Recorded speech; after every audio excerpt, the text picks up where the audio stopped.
My name is Kate, and I'm 40 years old. I've been married to my husband, Mason, for 10 years. He's the same age as me, and we used to work together in the same department before moving to different branches. Mason is a responsible man who's well liked by his team. He can be a bit proud and doesn't like showing any weakness. He used to be very confident and masculine, and everyone at work admired him. He was expected to be promoted without any trouble.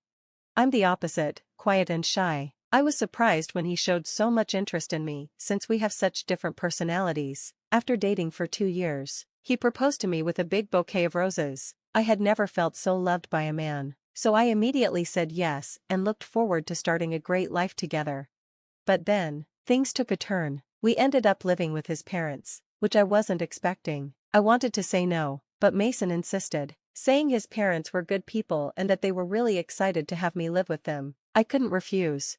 For the past 10 years, I've lived with his parents, and it's been really tough. Every morning, my mother-in-law would complain, "Kate, you forgot to clean the entrance again," she'd say, even after I'd already made breakfast for everyone. I would apologize, but she'd reply, "Just saying sorry isn't enough, go clean it now." Even though I had to go to work, I was treated like a servant in the mornings. I had to wake up at 5 a.m. to cook breakfast and clean, while my mother-in-law, who didn't work, didn't help at all. I'd rush through everything, go to work, come home, and immediately start making dinner. By the time I went to bed, I was completely exhausted. This daily routine drained me, and I became weak and sick. I think it was all the stress.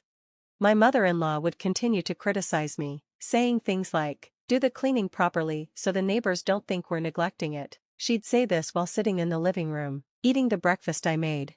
"If you don't hurry, you'll be late for work," she'd add. Throughout all of this, Mason never defended me. His father would pretend not to notice, hiding behind his newspaper. Living with my in-laws has been terrible. The stress made me lose so much weight that I started to look unhealthy. My period stopped, and I couldn't get pregnant. Despite this, my mother-in-law kept blaming me for everything. Before marriage, I was healthy and cared about my appearance. Now, I looked different, and I didn't even recognize myself. The stress and the shock of my reflection made me feel depressed, and I became completely submissive to my mother-in-law. I lost all motivation to leave the house. Then, I received the news that my father had suddenly passed away in an accident. I hadn't visited my parents in a long time because Mason and his mother would criticize me for wanting to go. I regret not seeing him more before he passed away. My parents' home is about an hour's drive from my in-laws' house, so it's not far. I asked if they would come to my father's funeral, but they refused. When I told them about it, they quickly cut me off, saying, "Just have your family there," without even letting me finish. I was shocked by how cold they were. I simply said, "I understand," though I was angry and sad. At the funeral, many people came because my dad had many connections. They all showed how much he was loved. When I saw my mother, she was shocked by how much weight I had lost. She asked if I was sick, worried that I might be seriously ill. I assured her I was fine, but the stress of everything had taken a toll on me. After calming her down, I decided to tell her the truth about what had been happening at home. I explained how my mother-in-law had been treating me, and how I had been feeling exhausted. I told her it was like being bullied by my in-laws. She gave me a piece of paper, my father's will. It said that I was going to inherit $790,000. The money was mine to decide how to use. I was stunned by the amount but also felt hopeful. With this inheritance, I could finally leave my in-laws' house and build a life for myself away from the stress. When I got back home, I did the usual chores, thinking about the money and my desire to leave. I wanted to talk to Mason about it. That night, when we were alone, I brought up the inheritance. When I told him how much I was inheriting, he was shocked but happy. Then, before I could suggest anything, he said something that shocked me even more. "We need to transfer that money to my mom's bank account." I was confused. "Why? I inherited it, so it's mine." He got angry and slammed his hand on the table, saying, "A wife's money belongs to her mother-in-law." I couldn't believe what he was saying. I was scared. The next morning, both Mason and his mom approached me, demanding that I give them the inheritance money. "But it's mine," I protested. They insisted I transfer it to my mother-in-law's account. It felt like they were determined to take it, no matter what. I was so tired of fighting. Then Mason showed me a divorce paper and said, "If you don't change your mind, I'll divorce you." He had already signed the divorce papers. He told me to go back to my parents' house, and if I apologized, he might reconsider. I was stunned, holding the divorce form, realizing that I had never truly been supported in this house. I had been paying my share of living expenses and doing all the housework, yet Mason and his mother always looked down on me. They even tried to take my father's inheritance. I knew that if I stayed, I might give in to their pressure and hand over the money, but this inheritance was my father's gift to me, and I wasn't going to let them take it. With the signed divorce papers in my hand, I realized I now had control over my future. I swore to myself that I wouldn't give up the inheritance and made up my mind to act. After work that day, I went to my mother's house. "Welcome home, sweetie," my mother greeted me with a warm smile. She had made a home-cooked meal, and I was so moved by the taste of her food. It had been so long since I had enjoyed a meal prepared by someone else. As I ate, I cried because it tasted so good. I told my mother about everything that had happened with Mason and his mom. She was shocked, but told me, "The inheritance is yours, and you have the right to decide how to live your life from now on."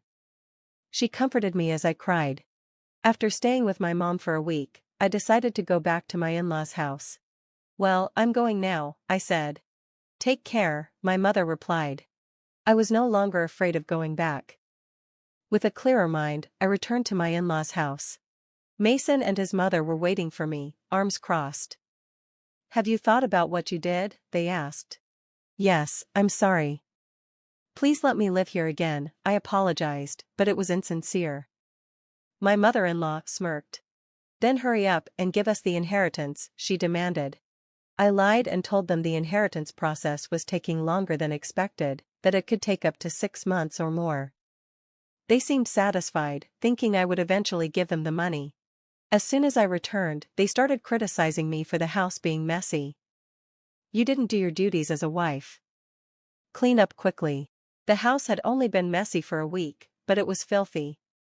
It was impressive how dirty it had gotten in such a short time. The old me would have been devastated by the state of the house, but now, I didn't care. I just did what they asked without complaining. 10 months later, it was my mother-in-law's birthday. As usual, she was going on a trip, and of course, they didn't take me with them. "Have you received the inheritance yet?" my mother-in-law asked. "It should arrive today," I lied. "Well, that's perfect.